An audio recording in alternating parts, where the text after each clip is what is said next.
Bismillahirrahmanirrahim. Alhamdulillahi rabbil alamin alladzi a'azza al-islam wal mu'minin ila yaumiddin. Wassalatu wassalamu ala rasulillahi alladzi ursila rahmatan lil alamin wa ala alihi wa sahbihi wa dhurriyyatihi wa ummatihi ila yaumiddin wa ba'd. Saudara-saudariku sebangsa setanah air dimanapun Anda berada, semoga video ini menemui kita semua dalam keadaan yang baik, sehat, dan dimuliakan oleh Allah Subhanahu wa Ta'ala, serta mendapatkan bimbingan dalam beraktivitas sehingga berpotensi meraih kesuksesan dan kebahagiaan dunia sesuai dengan kemaslahatan hidup kita, dan juga mendapatkan value kebaikan akhirat yang insya Allah menjadi bekal-bekal yang kita sebut dengan pahala yang meringankan hisab kita di hari kiamat dan berpotensi besar untuk bisa meraih rahmat Allah Subhanahu wa Ta'ala berupa jannah yang kita rindukan itu. Saudara-saudariku, 6 September tahun 1944, saat kita masih berjuang dengan darah, keringat, air mata, diwakili dengan merah dan putih itu yang kelak akan menenun bendera yang membawa sekian makna perjuangan yang kita hormati sampai dengan kini, yang tentu seluruh perjuangan itu diwakili oleh orang-orang hebat, orang tua kita yang sangat luar biasa, yang sampai sekarang kita sertakan dalam doa-doa terbaik kita. Dalam momentum itu terdapat seorang sosok besar, 6 September 1944, langsung dari Jerman dengan menggunakan satu wasilah radio berbahasa Arab. Beliau adalah seorang mufti dari Palestina, mufti dari Yerusalem, bernama Syekh Muhammad Amin Al-Husaini, yang dengan sangat luar biasa lantangnya, semangatnya, memberikan dukungan yang sangat mutlak dan sangat kuat terhadap kemerdekaan negara kesatuan Republik Indonesia secara de facto.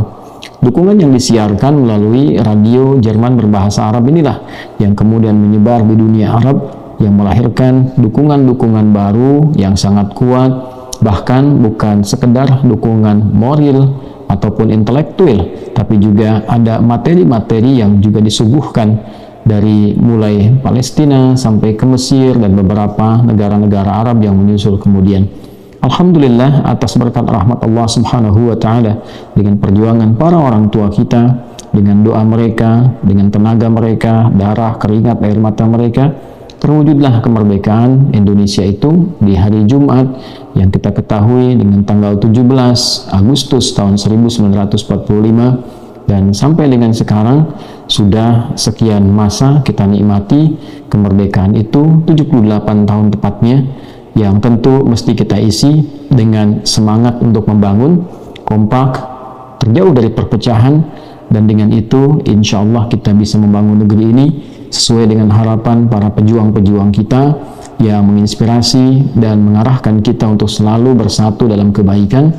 dan juga menjadikan Indonesia ini negara yang kuat, makmur, dan lebih daripada itu diridhoi oleh Allah Subhanahu wa Ta'ala, karena kita meraihnya pun atas berkat rahmat Allah yang Maha Kuasa. Saudara-saudariku, 4 tahun setelah peristiwa pengumuman itu,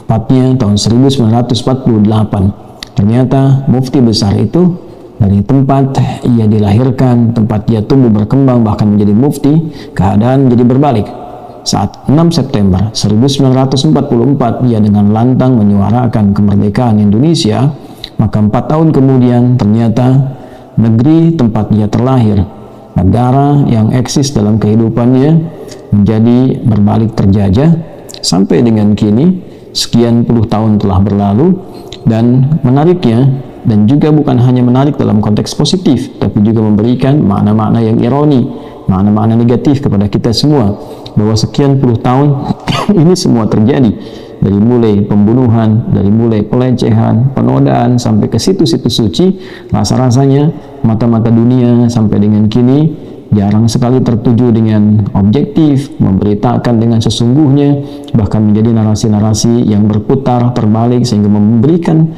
opini yang berbeda, khususnya pada generasi masa kini yang tidak membaca dengan teliti perjalanan sejarah, yang tidak mengetahui eksistensi dari penjajahan dan sebagainya. Sedangkan kita, alhamdulillah, atas berkat rahmat Allah yang Maha Kuasa, kita diberikan sosok-sosok orang tua kita yang sangat cerdas. Selain berjuang dengan fisik mereka juga berjuang dengan spiritual dan intelektual mereka, sehingga mampu merumuskan dasar-dasar bernegara, undang-undang dasar kita, yang di situ pun kita diminta berperan aktif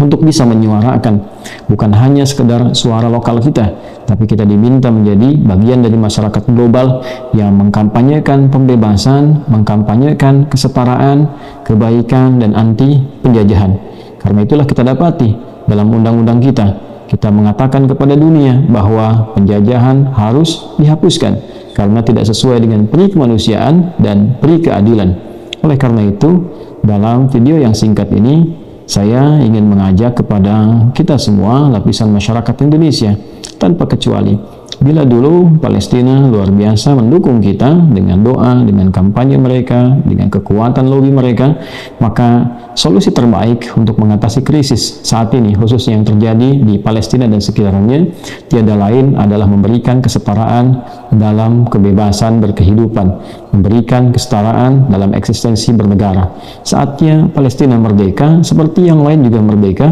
mendapatkan kenyamanan beraktivitas, terbebas dari konflik, saling menghormati, dan kiranya itu akan mengantarkan kedamaian ke berbagai pihak dalam berkehidupan.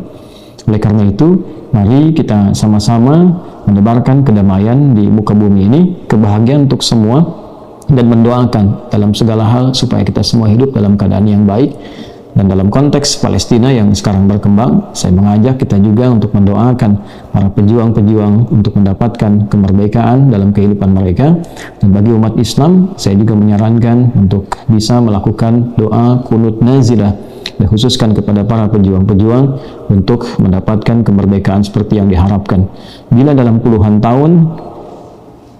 otoritas penjajah melakukan berbagai macam keburukan, tindakan kriminal, seperti yang tadi saya sampaikan, membulldozer wartawan, bahkan non-muslim yang sedang menyiarkan penggusuran perumahan yang dilakukan dengan cara ilegal, membunuh, melecehkan, menodai situs suci, merampok, dan mengeluarkan penduduk aslinya luput dari pantauan dunia, atau boleh jadi bukan dikatakan luput, tetapi dialihkan pemberitaan dalam konteks yang lain, maka menjadi ironi dan sangat mengherankan jika penduduk lokal melakukan perlawanan, pembelaan diri, dan kehendak untuk merdeka, seperti dulu juga Amerika berjuang untuk mendapatkan kemerdekaannya, seperti juga dulu Eropa berjuang untuk mendapatkan kemerdekaannya, seperti dulu Indonesia berjuang untuk mendapatkan kemerdekaannya. Bila negara-negara tersebut diperkenankan untuk membela diri, maka mengapa Palestina mesti terlarang untuk membela dirinya sendiri, mesti terlarang untuk mendapatkan kemerdekaan untuk negaranya sendiri? Mari kita berlaku jujur, berlaku objektif, dan sekali lagi umat Islam mendoakan dengan doa kunut nazilah kita, semoga Allah Subhanahu wa Ta'ala memberikan kedamaian di dalam setiap lapisan kehidupan kita dan mengantarkan kita pada hamba-hamba terbaik dalam berkehidupan. Terima kasih. Mohon maaf bila kurang berkenan. Semoga Allah mengampuni kita semua. Hadi hidayat. Assalamualaikum warahmatullahi wabarakatuh.